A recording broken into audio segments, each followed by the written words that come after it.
बिस्मिल्लाहिर्रहमानिर्रहीम सलामुना मलګرو د انهریټنس سلورمه ویډیو ده او په دې ویډیو کې موږ په هیرارکل انهریټنس باندې خبره کوو چې هیرارکل انهریټنس څه ته ویل شي. انهریټنس په 15 ډوله ده او لاغوی نه یو زموږ سره هیرارکل انهریټنس ده. هیرارکل انهریټنس هغه انهریټنس ته ویل شي چې په دې کې زموږ سره یو دانه سوپر کلاس او ملټیپل سب کلاسز وي د دوه نه زیات 2 3 4 5 هر څومره سب کلاسز چې موږ ولرو دغه ټول باید ډایرکټ سوپر کلاس شي کې ایکسټند کی. دی ویډیو نه مخکې موږ په ملټي لیول انهریټنس باندې خبره وکړه. په ملټي لیول انهریټنس کې موږ ویلي چې ملټي لیول انهریټنس هغه انهریټنس ته ویل شي چې په هغه کې زموږ سره یو دانه سوپر کلاس او ملټیپل سب کلاسز وي. دا خبره موږ په هیرارکل انهریټنس کې هم کوو. هیرارکل انهریټنس هغه انهریټنس ته ویل شي چې یو دانه سوپر کلاس او ملټیپل سب کلاسز وي. خو دلته یو بل شرط هم لري. هیرارکل انهریټنس all sub class directly extend super class. صحیح ده. څومره سب کلاسز چې وي دا ټول باید سوپر کلاس ایکسټند کی. مثلا دلته کلاس A چې دی دا زموږ سره سوپر کلاس دی. کلاس B او کلاس C زموږ سره سب کلاسز دي. نو کلاس B او کلاس C دواړه باید کلاس A ایکسټند کی. مثلا دلته کې دا کلاس B چې دی کلاس B زموږ سره یو کلاس دی او دا کلاس B چې دا زموږ سره سب کلاس دی. کلاس C زموږ سره سب کلاس دی او کلاس A چې دا زموږ سره سوپر دی. نو کلاس B چې دی دا باید کلاس A شي کی ایکسټند کی. همدارنګه کلاس C هم باید کلاس H کی ایکسټند کی. همدارنګه پرس کې زموږ سره بل کوم کلاس دی مثلا Z. کلاس Z باید دغه کلاس A ایکسټند کی. مثلا کلاس X دا باید کلاس H کی ایکسټند کی. all sub classes directly extend super class. څومره سب کلاسز چې وي دا ټول باید چې کی دغه سوپر کلاس ایکسټند کی چې سوپر کلاس زموږ سره څه دی کلاس A دی. موږ په ملټي لیول انهریټنس کې موږ داسې ویلې چې هغه کې زموږ سره یو دانه سوپر کلاس وي او ملټیپل سب کلاسز وي. مثلا دلته کې کلاس B چې دی کلاس B هغه کلاس A ایکسټند کوي او کلاس C هغه راځي کلاس B ایکسټند کوي او مثلا که بل کلاس وي مثلا کلاس Z یا هر کلاس چې وي دا راځي او کلاس مثلا یو بل کلاس مثلا C ایکسټند کوي. یا مثلا دلته زموږ سره یو بل کلاس ته فرض کوای هغه راځي او کلاس B ایکسټند کوي یا مثلا کلاس Z ایکسټند کوي. صحیح ده. نو دغه ته ویل شي ملټي لیول انهریټنس. دلته سب کلاس یعنی ټول سب کلاسونه چې دي هغه سوپر کلاس نه ایکسټند کوي. خو که چیرته سب کلاسونه څومره سب کلاسز وي هغه ټول سب کلاس ایکسټند کی هغه ته بیا څه ویلی شي هغه ته بیا هیرارکل انهریټنس وایي. نو هیرارکل انهریټنس هغه انهریټنس ته ویلی شي چې په هغې کې زموږ سره یو دانه سوپر کلاس او ملټیپل سب کلاسز وي. څومره سب کلاسز چې موږ ولرو هغه ټول باید سوپر کلاس ایکسټند کی. که چیرته ایکسټند نه کی هغه ته بیا موږ هیرارکل انهریټنس نشو ویلی هغه ته بیا ملټي لیول انهریټنس وایي. مثلا د ایگزامپل د تاسو ګورئ دلته کلاس A زموږ سره سوپر کلاس دی. کلاس B او کلاس C زموږ سره څه شی دي. نو ویډیو سټاپ کوي او ووایي. نو زه وایم کلاس B او کلاس C دواړه زموږ سره سب کلاس دی. دلته اوس دغه کلاس B د کلاس A ایکسټند کړی او کلاس C هم کلاس A ایکسټند کړی. دلته زموږ سره بل کوم کلاس نشته. مثلا که چیرته کې زموږ سره بل کوم کلاس وی کلاس D د به هم دغه کلاس H یې کو ایکسټند کوو وی چې دغه ته ویلی شي هیرارکل انهریټنس. څومره سب کلاسز چې تاسو ولرئ دغه ټول باید کلاس A یعنی سوپر کلاس باید شي کی ایکسټند کی. او دغه کلاس A کې زموږ سره یو فنکشن دی ډسپلی A.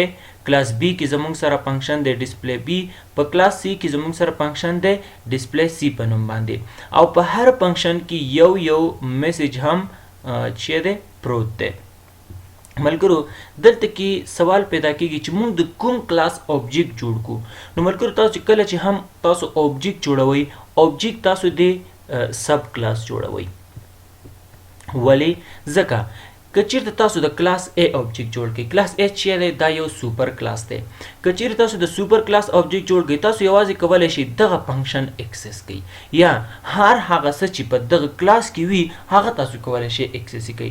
خو که چیرته تاسو د سب کلاس اوبجیکټ کریټ کړئ نو تاسو دغه سب کلاس دلته کې بی زموږ سره چې دی سب کلاس دی، نو دغه سب کلاس چې کوم کلاس ایکسټینډ کړی دی د خو دغه بی کلاس کې کومه ډیټا چې دا خو موږ اکسس کولی شو. یعنی بی کلاس کې زموږ سره ډسپلی بی په نوم باندې فنکشن دی دا خو زه اکسس کولی شم. مثلا که زما سره دلته کې بل کوم مثلا مثلا INT Y په نوم باندې وریبل دی، همدارنګې X Z دی، X دی سیده وغیره، دا خو زه اکسس کولی شم. دغه کلاس A کې چې کومه ډیټا ده یعنی فنکشن دی، وریبل دی، کنسټرکټر دی، هر څه چې دی هغه هم زه کولی شم چې اکسس کړم. خو که چیرې تاسو تنها د دې کلاس یعنی د سوپر کلاس اوبجیکټ جوړ کړئ تاسو کلاس B کې کومه ډیټا ده هغه نشئ اکسس کولی، په کلاس C کې کومه ډیټا ده هغه تاسو نشئ اکسس کولی.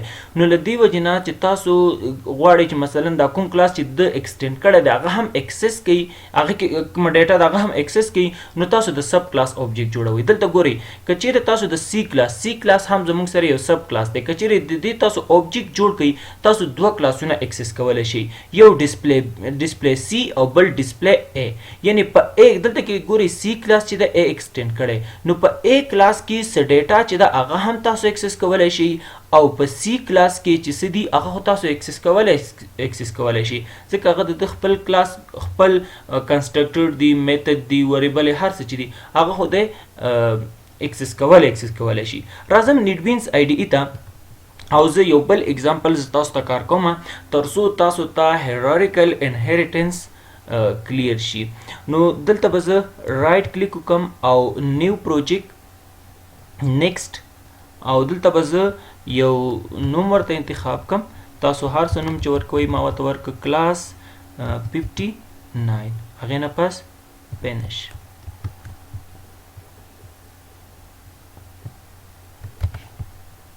مونږ ویلې هیرارکل انهریټنس ته وایي، مونږ ویلې هیرارکل انهریټنس هغه انهریټنس ته ویلی شي چې په هغې کې زموږ سره یو دانه سوپر کلاس او ملټیپل سب کلاسز وي.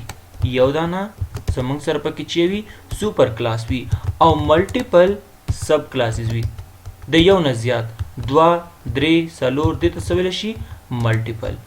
نو دلته ما اوس دپاره دوه کلاسونه واخلم، دې ته به زه B وایم او دې ته به زه C او دلته به زه یو بل کلاس واخلم کلاس D.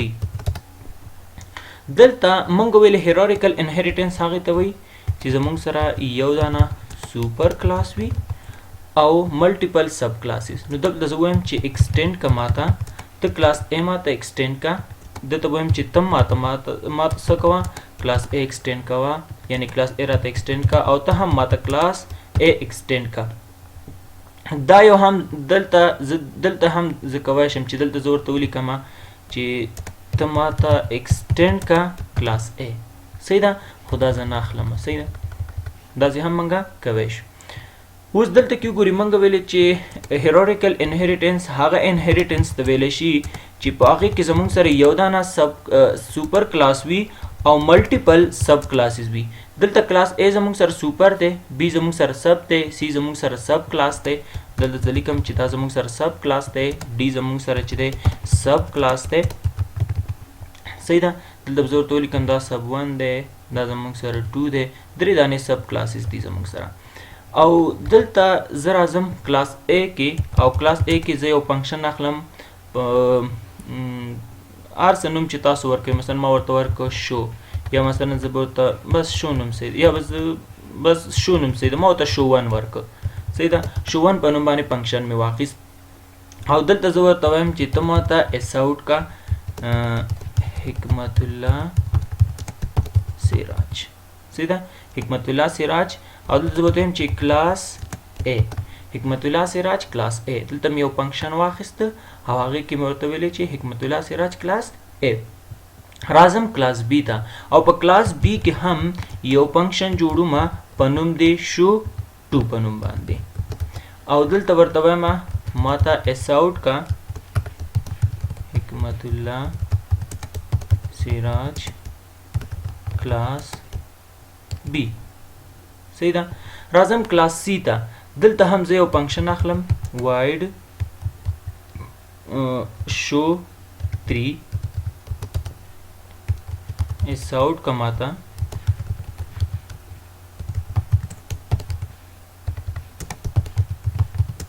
Hikmatullah Siraj class C class ته زموږ سره صحیح ده. راځم کلاس डी ته دلته هم یو فنکشن اخلم ورته وایم شو 4 اس आउट कमाता हिकमतुल्लाह Siraj class D صحیح ده. څلور فنکشنونه ما جوړ کړل شو 1 2 3 او 4. اوس ملګرو همغه خبره ده کومه خبره ما چې دلته تاسو ته سلایډ کې وکړه کچېرې د A کلاس object جوړ کړئ تاسو دا فنکشن اکسس کولی شئ که د B کلاس object جوړ کړئ تاسو ډسپلی B او ډسپلی A تاسو اکسس کولی شئ. همدا خبره دلته هم ده کچېرې تاسو د A کلاس object جوړ کړئ یوازې دا فنکشن تاسو کولی شئ اکسس کړئ. کچېرته تاسو د B کلاس object جوړ کړئ شو 2 او شو 1 فنکشن تاسو کولی شئ چې اکسس کړئ. کچېرې تاسو د C کلاس object جوړ کړئ شو 3 او شو 1 اکسس کولی شئ. کچېرې د D کلاس object جوړ کړئ شو 4 او شو 1 فنکشن تاسو کولی شئ چې اکسس کړئ. دلته زه راځم او دلته د کلاس B اول به زه د کلاس A object جوړ کړم ماته مساوي کړه له نیو کلاس A سره. ګورئ دلته څنګه چې obj ډاټ ولیکم نو ماته به یوازې شو 1 فنکشن راشي نو دا شو 1 فنکشن ماته راغی. اوس که زه دلته راشم او دلته زه د ګورئ که زه چیرته د کلاس B object جوړ کړم object دلته ما د کلاس B object جوړ کړم نو زه اوس کولی شم چې دوه فنکشنونه اکسس کړم. کوم دوه فنکشنونه اکسس کولی شم شو 1 او شو 2 په نوم باندې دا ګورئ شو 1 او شو 2. ملګرو دلته کې شو 1 چې دی هغه بولډ نه دی او شو 2 چې دی دا بولډ دی.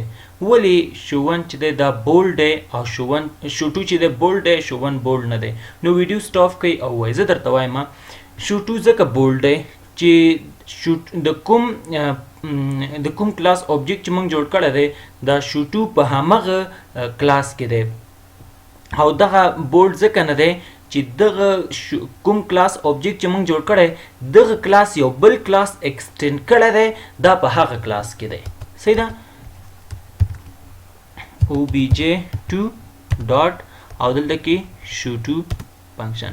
اوس ملګرو زه چې پروګرام رن کوم زه به دا کمنټ کوم دغه کلاس A کلاس object چې ما جوړ کړو نو زه چې اوس پروګرام رن کوم ما ته به دوه لاینونه پرنټ شي حکمت الله سراج کلاس A حکمت الله سراج کلاس B. رن فایل دا ګورئ ما ته پرنټ شول حکمت الله سراج کلاس A حکمت الله سراج کلاس B. نو دلته که زه اوس چیرته د کلاس C object جوړ کړم زه دا کمنټ کوم صحیح ده. که زه چیرته د کلاس C object جوړ کړم همغه یوه خبره ده د کلاس C object جوړوم د کلاس D object به تاسو جوړوئ. صحیح ده. دلته زه ته کلاس C او دلته کې object ته نوم ورکړو obj3 دلته ته نیو او دلته هم C. اوس زه څنګه دلته کې obj3 ولیکم زه دوه فنکشنونه کولی شم چې اکسس کړم. کوم دوه فنکشنونه یو زموږ سره شو 1 دی او بل زموږ سره شو 3 ده. شو 1 او شو 3 فنکشن دلته کې شو 1 فنکشن زه په هر یو کې اکسس کولی شم. ولی ځکه چې دلته کې څومره سب کلاس چې دي هغه ټولو کلاس A ایکسټینډ کړی دی چې A کلاس چې دی هغه سوپر کلاس دی. صحیح ده. نو دلته کې اوس بیا دا وګورئ شو 3 چې دی بولډ دی ځکه بولډ دی چې کوم کلاس object چې موږ جوړ کړی دا د همغه کلاس د همغه کلاس پورې تعلق لري یا د همغه کلاس فنکشن دی. obj3.show3. نو اوس چې زه پروګرام رن کما نو ماته په سکرین باندې پرنٹ کیږي حکمت الله سراج کلاس A، حکمت الله سراج کلاس C. دا ګوري کلاس حکمت الله سراج کلاس A، حکمت الله سراج کلاس C ماته پرنٹ شو. نو دا زموږ سره هیرارکل انهریټنس. هیرارکل انهریټنس هغه انهریټنس ته ویل شي چې یو دانه سوپر کلاس او ملټیپل سب کلاسز ولري او ملټیپل سب کلاسز ټول باید دغه سوپر کلاس شي کی ایکسټند کی. دا ګوره ایکسټند A همدارنګه ایکسټند A ټول باید دغه سوپر کلاس ایکسټند کی. کچیرته د کلاس B ایکسټند کی او مثلا دا راغی د کلاس C د مثلا یو بل کلاس ایکسټند ک مثلا C، نو دې ته بیا مونږه هیرارکل انهریټنس نه وایو، دې ته بیا ملټي لیول انهریټنس ویل کیږي. صحیح ده؟ دې ته بیا څه ویل کیږي؟ ملټي لیول انهریټنس. نو هیرارکل انهریټنس هغه ته ویل کیږي چې یو دانه سوپر کلاس او ملټیپل سب کلاسز ولري او څومره سب کلاسز چې وي هغه ټول باید سوپر کلاس چې کی ایکسټند کی.